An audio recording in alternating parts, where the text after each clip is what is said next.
नमस्कार दोस्तों, स्वागत है आपका प्रज्ञा एजुकेशनल चैनल पर।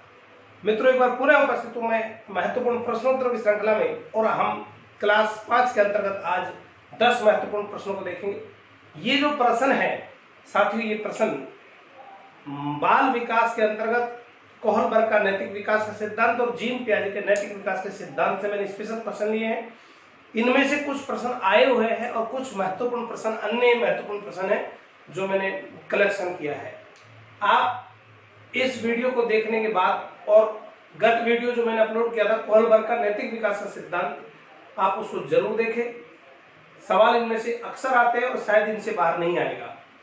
दूसरी बात कि आप जो भी वीडियो आप देखते हैं तो प्लीज उसे लाइक और सब्सक्राइब जरूर करें, क्योंकि जब तक आप विद्यार्थी और मेरे जो साथीगण हैं जो भी मुझे देखते हैं, तो वो यदि मेरे वीडियो को साझा नहीं करेंगे, शेयर नहीं करेंगे, तब तक और लोगों के पास ये सूचना कैसे पहुंचेगी।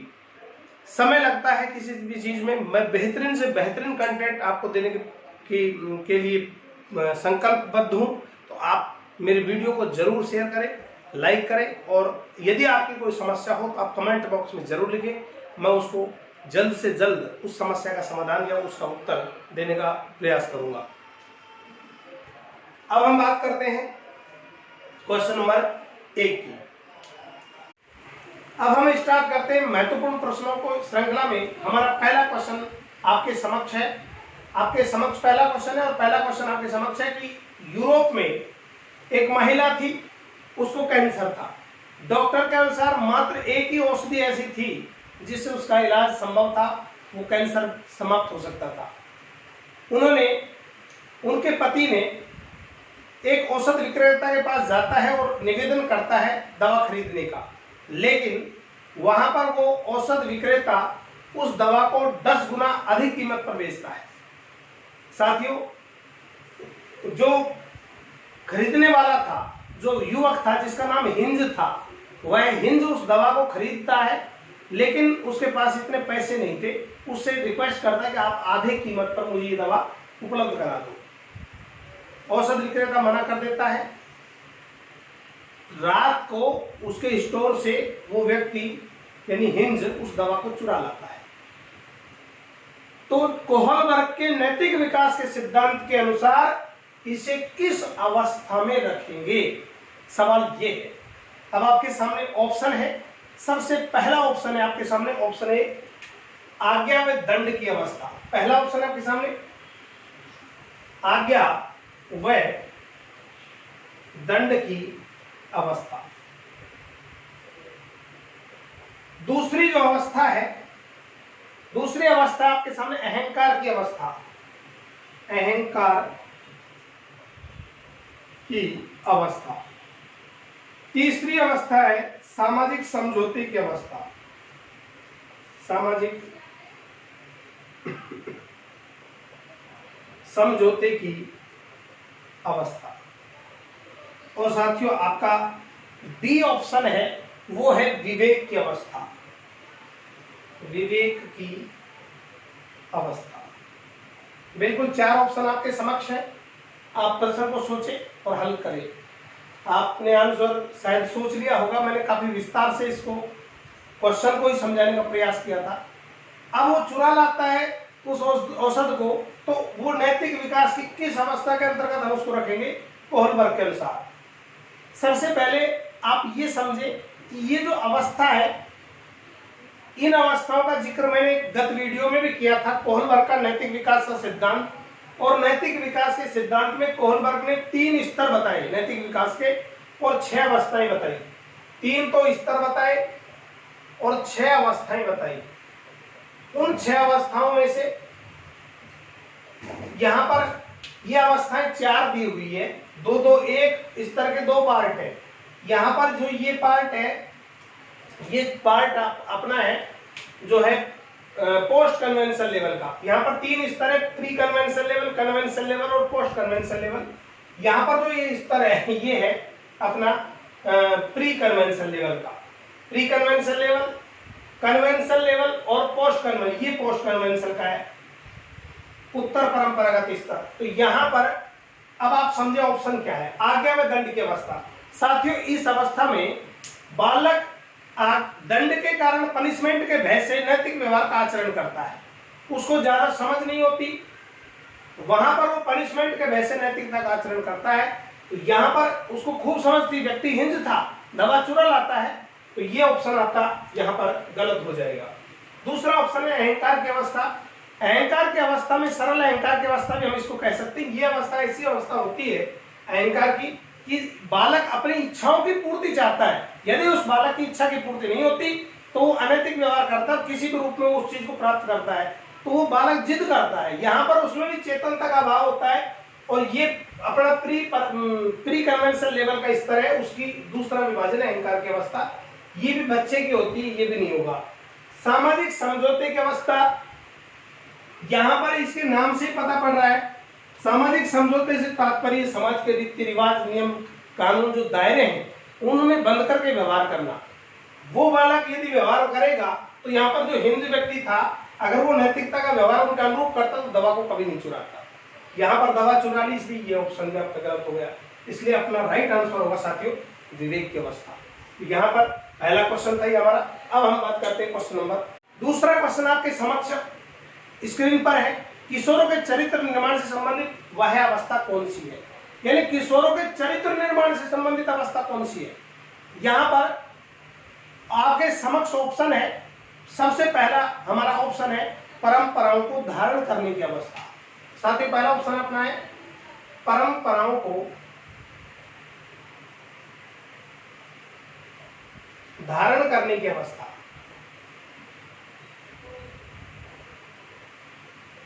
परंपराओं को धारण करने की अवस्था, ये हमारा पहला ऑप्शन है। दूसरा ऑप्शन है आधारहीन आत्मचेतना की अवस्था। ऑप्शन बी है आधारहीन आत्मचेतना की अवस्था। हमारा तीसरा ऑप्शन है आधार युक्त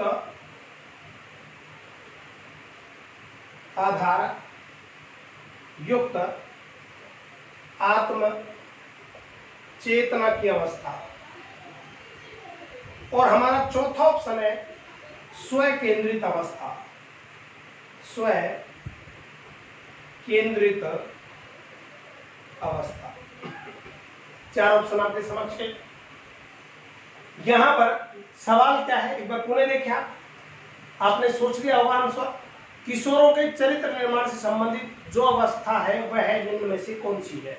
साथियों, सबसे पहले तो आप ये समझे कि यहाँ पर चरित्र निर्माण दिया है। जो हमने कोहलबर्ग का जिक्र किया था उसमें इसका कोई नाम नहीं। इन नैतिक जो नियम है, जो अवस्था है, इसमें कोई नाम नहीं है, क्योंकि कोहलबर्ग ने नाम अलग बताए। यहाँ पर ये जो अवस्था है एक अन्य प्रकार में आती। कल मैंने जो सिद्धांत अपलोड किया था उसमें विस्तार से इन सबका वर्णन किया है। तो कोहलबर्ग के नैतिक विकास को और अधिक आगे बढ़ाने का यदि हम प्रयास करें तो निम्न अवस्थाओं को भी हम पाते हैं नैतिक विकास के संदर्भ में। विद्वानों ने इनका भी जिक्र किया है। ये सवाल वहीं से पूछा गया है, यहाँ से सवाल अक्सर पूछे जाते हैं। तो आप ऐसा ना समझे कि कोहलबर्ग का पढ़ना ही उसमें से आ जाएंगे। ये सवाल फर्स्ट ग्रेड में पूछा हुआ है। यहाँ पर सवाल है कि चरित्र निर्माण से संबंधित जो अवस्था है और किसकी? किशोर की। सवाल क्या है अपना? चरित्र निर्माण। अब ये चरित्र कह दो चाहे नैतिकता कह दो, आप इसमें बार बार कंफ्यूज मत होना। नैतिकता तो चरित्र निर्माण की अवस्था या नैतिकता की अवस्था, किशोर अवस्था की कौन सी है, ये पूछ रहा है सवाल। अब आप ध्यान दें इधर पर पहला ऑप्शन है परंपराओं को धारण करने की अवस्था। साथियों, परंपराओं को जो धारण करने की अवस्था है इसकी एज वो मानी जाती है 7 से 12 वर्ष। यानी कि 7 वर्ष से किशोर अवस्था के प्रारंभ तक की अवस्था है वो परंपरा को धारण करने की अवस्था है। दूसरी अवस्था आधारहीन आत्मचेतना की अवस्था। आधारहीन आत्मचेतना की अवस्था किशोर अवस्था को माना जाता है। इस आधारहीन आत्मचेतना, यहाँ पर आत्मचेतना जागृत हो जाती बालक की, और ये किशोर अवस्था को माना जाता है, किशोर अवस्था। तीसरा हमारा ऑप्शन है आधार युक्त आत्मचेतना की अवस्था, और ये जो आधार युक्त आत्मचेतना की अवस्था है साथियों इसे कहा जाता है प्रौढ़ावस्था। प्रौढ़ावस्था। और चौथा जो हमारा ऑप्शन है ये स्वकेंद्रित अवस्था। सेल्फ सेंटर्ड होता है बालक, अपनी इच्छाओं की पूर्ति हर हाल में चाहता है। इसकी जो आयु है वो है 3 से 6 वर्ष। 3 से 6 वर्ष। तो यहाँ पर पहले तो मैंने एज का डिवाइडेशन किया है, अब आप इस बात को समझे। स्व केंद्रित अवस्था 3 से 6, इस विभाजन में 4 नाम तो आपके समक्ष है। एक नाम और आता है जिसे पूर्व नैतिकता की अवस्था कहा जाता है, या पूर्व नैतिक अवस्था, पूर्व नैतिक अवस्था। यहाँ पर इनका विभाजन अवस्थाओं का 5 भागों में किया। इसकी आयु 0 से 2 वर्ष मानी गई है, 0 से 2 वर्ष।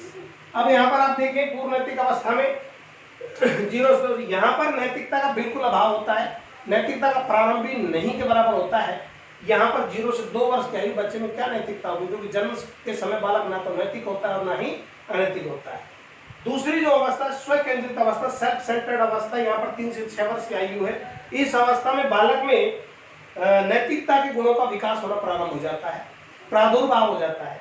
तो यहाँ पर शुरू हो जाएगा। लेकिन यहाँ पर क्या पूछा, किशोर में चरित्र निर्माण की तीसरी अवस्था है आधार युक्त आत्मचेतना की अवस्था। अब ये आधार युक्त, यहाँ पर यह तीसरी आएगी, ये परंपराओं को धारण, क्रम से मैं बता रहा हूँ, परंपराओं को धारण करने की अवस्था। परंपरा जो रूढ़ी पीढ़ी दर पीढ़ी चली जा रही है 7 से 12, उन परंपराओं को सीधे के सीधे अडॉप्ट करना, यानी बालक ऐसा व्यवहार करता है जिससे बड़े लोग उसकी प्रशंसा करें। माता पिता और गुरुओं की आज्ञा का मानना यहाँ पर परंपराओं को धारण करने की अवस्था के अंतर्गत रखा जाता है। चौथी जो अवस्था है वो है आधारहीन आत्मचेतना की अवस्था, जिसे किशोर अवस्था के नाम से जाना जाता है। साथियों, हमारा सवाल यही है कि चरित्र, किशोरों में चरित्र निर्माण से संबंधित अवस्था कौन सी है? तो चरित्र निर्माण या नैतिकता से संबंधित जो अवस्था है किशोर अवस्था में, उसका राइट आंसर हमारा बनेगा आधारहीन आत्मचेतना की अवस्था। अब ये होती क्या है आधारहीन आत्मचेतना? यहाँ पर आत्मचेतना का बच्चे में प्रादुर्भाव हो जाता है और यहाँ पर इस अवस्था में किशोर अवस्था माना जाता है। चिंतन शक्ति परिपक्व हो जाती है, अच्छे बुरे की समझ हो जाती है, अपना व्यक्तित्व कैसा होगा, मैं क्या कर रहा हूं, मेरा व्यक्तित्व कैसा है, इसकी भी उस बालक को समझ हो जाती है। यहाँ पर जो हमारा अगला ऑप्शन है आधार युक्त आत्मचेतना की अवस्था, ये प्रौढ़ अवस्था है। इसमें चिंतन की सर्वश्रेष्ठ अवस्था या चिंतन की अंतिम अवस्था, या जिसे हम कह सकते हैं नैतिक विकास की अंतिम अवस्था, आधार युक्त आत्मचेतना की अवस्था, जिसे प्रौढ़ अवस्था के नाम से जाना जाता है। ये हमारा क्वेश्चन नंबर 2। तीसरा क्वेश्चन आपके समक्ष स्क्रीन पर है, बालक के चारित्रिक विकास के स्तर कौन से हैं? तो यहाँ पर बालक के चारित्रिक विकास अर्थात बालक के नैतिक विकास के स्तर कौन कौन से हैं? तो यहाँ पर आपके समक्ष ऑप्शन है, ऑप्शन ए है आपका पहला पुरस्कार और दंड, पुरस्कार व दंड। पहला ऑप्शन हमारा है पुरस्कार व दंड। दूसरा ऑप्शन है सामाजिकता, सामाजिकता। और तीसरा ऑप्शन है हमारा स्व केंद्रित, बी ऑप्शन है सामाजिकता, सी ऑप्शन है स्व केंद्रित, पुरस्कार व दंड और सामाजिकता, स्व केंद्रित, और चौथा जो हमारा ऑप्शन होगा वो है उपयुक्त सभी। यहां पर सवाल क्या है, इस सवाल को आप पुनः समझे। सवाल है आपके समक्ष कि नैतिक विकास की, नैतिक बालक के चारित्रिक विकास के स्तर कौन सा है या कौन से है?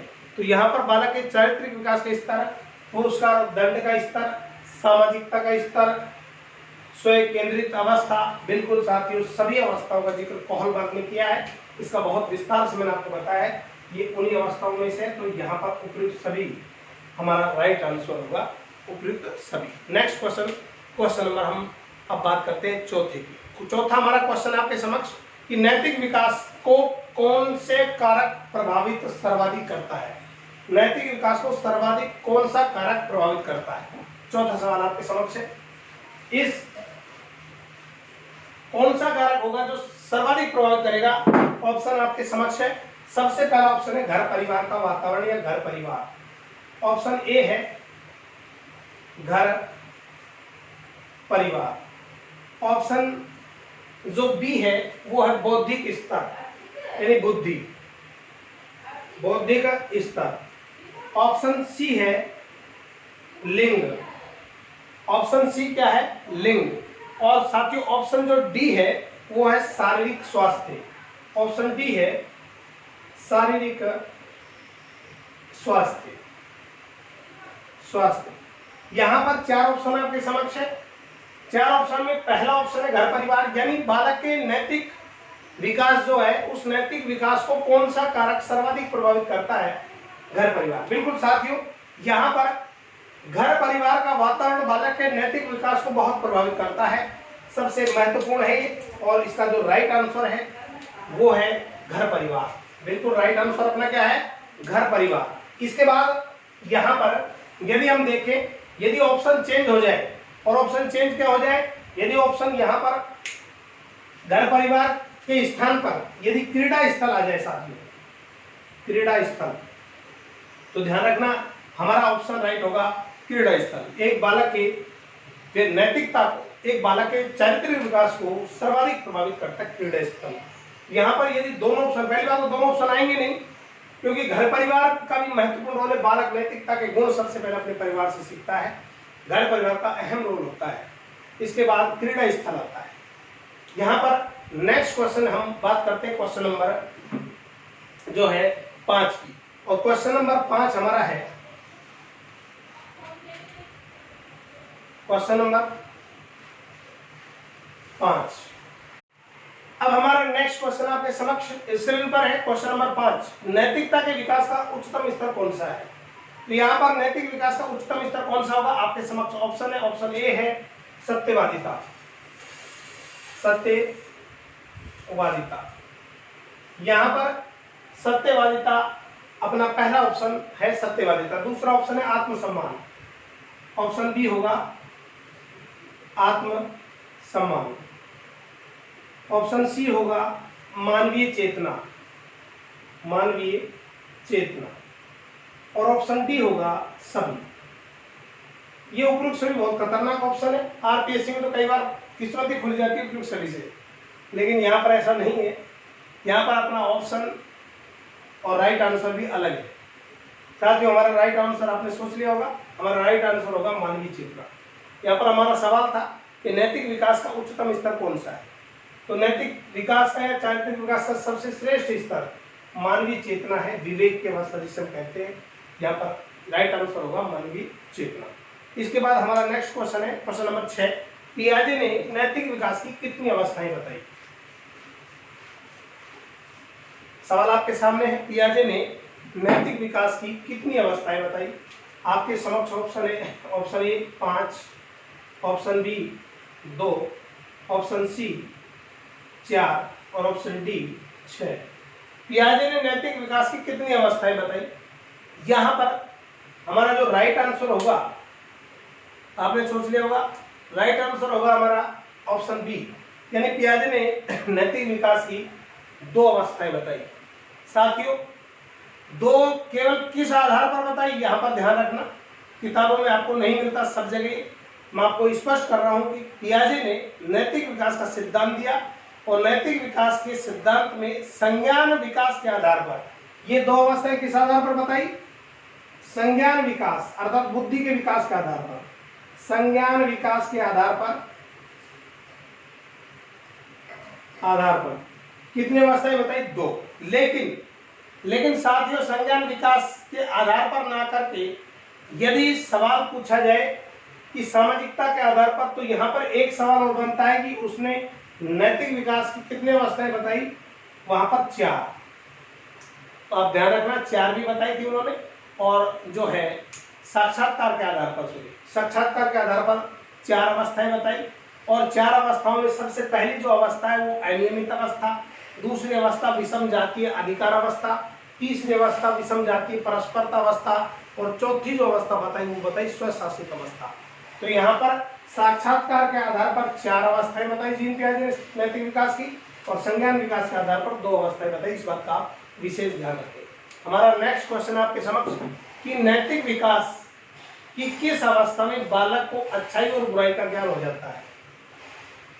सवाल है आपके सामने, नैतिक विकास की किस अवस्था में बालक को अच्छाई और बुराई का ज्ञान हो जाता है और बालक अपने माता पिता और गुरुजनों की आज्ञा को मानने लगता है? साथियों, यहाँ पर आपके सामने ऑप्शन है, ऑप्शन ए है परंपराओं को धारण करने की अवस्था। ऑप्शन ए है परंपराओं को धारण करने की अवस्था। ऑप्शन बी है हमारे आपके सामने आधारहीन आत्मचेतना की अवस्था। आधारहीन आत्मचेतना की अवस्था। ऑप्शन सी है आधार युक्त आत्मचेतना।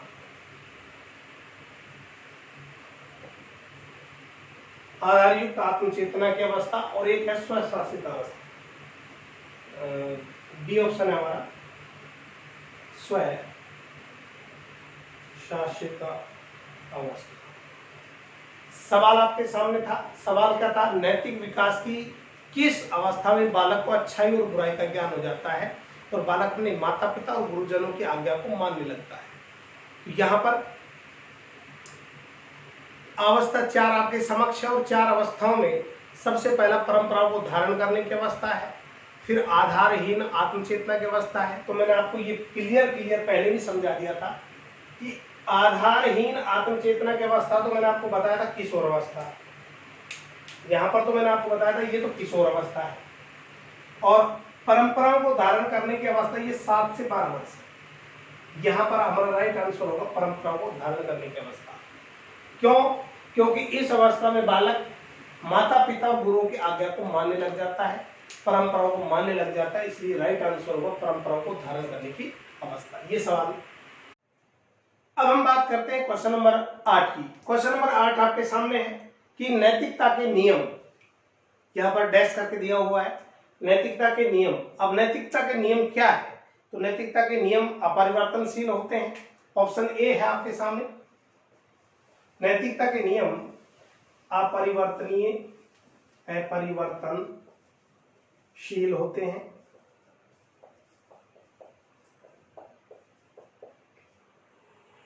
ऑप्शन बी काल व परिस्थिति के अनुसार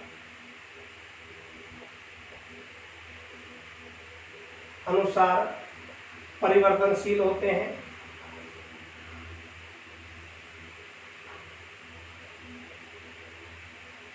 काल और परिस्थिति के अनुसार परिवर्तनशील होते हैं। ऑप्शन सी है पूर्णतः परिवर्तनशील होते हैं। पूर्णतः परिवर्तनशील होते हैं। और ऑप्शन डी है आंशिक परिवर्तनशील होते हैं। आंशिक परिवर्तनशील होते हैं। 4 ऑप्शन आपके सामने है। यहाँ पर हमारा सवाल था कि नैतिकता के नियम अपरिवर्तनशील होते हैं, काल और परिस्थिति के अनुसार परिवर्तनशील होते हैं और पूर्णतः परिवर्तनशील होते हैं या आंशिक।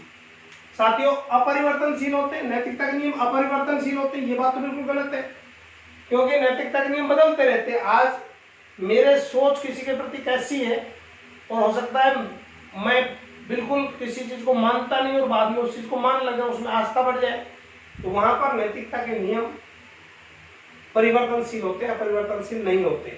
तो ये पूर्णतः परिवर्तनशील होते हैं या आंशिक परिवर्तनशील होते हैं। ये पूर्णतः भी ऑप्शन हमारा गलत है।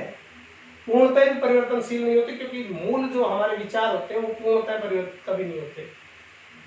आंशिक परिवर्तनशील होते हैं, ये बात भी असत्य है। जबकि काल और परिस्थिति के अनुसार जैसा समय और स्थिति होती है, जैसा देश और वातावरण होता है, उसके अनुसार व्यक्ति अपने नैतिकता के नियम निर्धारित करता है। स्थिति परिस्थिति के अनुसार अपने नैतिकता के नियम निर्धारित करता है। तो यहाँ पर क्वेश्चन नंबर 8 था। अब हम बात करते हैं क्वेश्चन नंबर 9 की। अब हम बात करते हैं क्वेश्चन नंबर 9 की। साथियों क्वेश्चन नंबर 9 आपके समक्ष स्क्रीन पर है। सवाल 9 नंबर है कि किशोरों के नैतिक विकास के लिए सबसे महत्वपूर्ण कारक कौन सा है? किशोर अवस्था में नैतिक विकास के लिए सबसे महत्वपूर्ण कारक कौन सा है? आपके सामने ऑप्शन है। ऑप्शन ए है आदर्श पुस्तक पढ़ने को दे। ऑप्शन ए है आदर्श पुस्तक पढ़ने को दे। ऑप्शन बी है आपके सामने, आदर्श व्यक्ति की जीवनी के बारे में बताएं। आदर्श व्यक्ति की जीवनी के बारे में बताएं। ऑप्शन सी है स्वयं को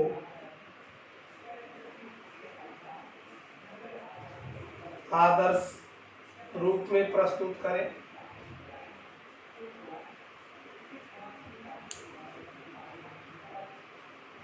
स्वयं को आदर्श रूप में प्रस्तुत करें या मित्रवत व्यवहार करें। ऑप्शन डी है हमारा, मित्रवत व्यवहार करें। बिल्कुल, ये आपके सामने ऑप्शन है। हमारा सवाल है कि किशोरों के नैतिक विकास के लिए सबसे महत्वपूर्ण कारक कौन सा है। तो यहाँ पर आदर्श पुस्तक पढ़ने दें। यहाँ पर किशोर सबसे महत्वपूर्ण कारक नैतिक विकास का, तो आदर्श पुस्तक पढ़ने दें, इससे भी नैतिकता का विकास होता है, ये बात सही है। लेकिन सबसे महत्वपूर्ण फैक्टर पूछ रहा है, गलत तो ये कोई से भी नहीं है, लेकिन इनमें से आपको बेहतरीन ऑप्शन का चुनाव करना है। तो यहाँ पर बेहतरीन ऑप्शन आपका होगा स्वयं को आदर्श के रूप में प्रस्तुत करें। यहाँ पर यदि किशोरों में नैतिक विकास को उन्नत बनाना है तो माता पिता, अभिभावक और शिक्षक को स्वयं को आदर्श के रूप में प्रस्तुत करना चाहिए। एक अच्छे नैतिकता का व्यवहार करना चाहिए। बच्चे स्वयं ही अच्छी नैतिकता का व्यवहार करेंगे तो स्वयं को आदर्श के रूप में प्रस्तुत करें। तो ये सवाल अपना ऑप्शन राइट होगा। ये फर्स्ट ग्रेड 2014 में पूछा हुआ सवाल है, फर्स्ट ग्रेड 2014। यहाँ पर हमारा अंतिम क्वेश्चन आज की कड़ी का क्वेश्चन नंबर 10। कोहलबर्ग के नैतिक विकास के सिद्धांत के अनुसार कौन सी अवस्था पर एक व्यक्ति का निर्णय दूसरे के अनुमोदन और पारिवारिक आकांक्षाओं और पारस्परिक मूल्यों एवं समाज के नियमों पर आधारित होते हैं। यहाँ पर आपके समक्ष ऑप्शन है पूर्व पारंपरिक अवस्था या पूर्व पारंपरिक। ऑप्शन ए है आपका पूर्व पारंपरिक, ऑप्शन बी है पारंपरिक, ऑप्शन सी है पश्च पारंपरिक और ऑप्शन डी है पूर्व पश्चिम पारंपरिक। पूर्व पश्चिम पारंपरिक। साथियों ये आपके समक्ष ऑप्शन है। सवाल को एक बार पुनः समझ ले। सवाल है हमारा कि कोहलबर्ग के सिद्धांत के अनुसार कौन सी अवस्था पर एक व्यक्ति का निर्णय दूसरे के अनुमोदन और पारिवारिक आकांक्षाओं और पारस्परिक मूल्यों एवं समाज पर आधारित होता है। यानी कि एक व्यक्ति का जो नैतिक विकास है वो दूसरे व्यक्ति के निर्णय पर अनुमोदन का अर्थ होता है यहाँ पर प्रशंसा। तो दूसरे व्यक्ति के अनुमोदन से, अनुमोदन का मतलब हो गया प्रशंसा, दूसरे व्यक्ति की प्रशंसा से और पारस्परिक आपस में मेलजोल से, पारिवारिक आकांक्षाओं से। पारिवारिक आकांक्षाओं से तात्पर्य परिवार की जो आकांक्षाएं हैं जिनकी पूर्ति होना जरूरी है। जैसे माता पिता चाहते हैं कि मेरा बच्चा ऐसा बने, तो उन आकांक्षाओं का अनुरूप व्यवहार करना। तो इनके अनुरूप नियमों पर आधारित जो कोहलबर्ग के नैतिक विकास का सिद्धांत है उसके अनुसार कौन सी अवस्था है। तो साथियों यहाँ पर सबसे पहले मैं आपको पुनः याद दिलाता हूँ, कोहलबर्ग ने नैतिक विकास के 3 स्तर बताए, pre convention level, convention level और post convention level. Pre convention level उसको कहते हैं पूर्व पारंपरिक स्तर, पारंपरिक लेवल और पश्च पारंपरिक लेवल अर्थात पोस्ट कन्वेंशन लेवल। हमारा राइट आंसर होगा पश्च पारंपरिक स्तर। अब ये पश्च पारंपरिक स्तर क्यों है इसको समझे। पश्च पारंपरिक स्तर को भी 2 विभागों में विभाजित किया, अर्थात पोस्ट कन्वेंशन लेवल को 2 अवस्थाओं बांटा। एक सामाजिक समझौते की अवस्था होती है और दूसरी विवेक की अवस्था। इसको भी 2 अवस्थाओं में बांटा। एक होती है सामाजिक समझौते की अवस्था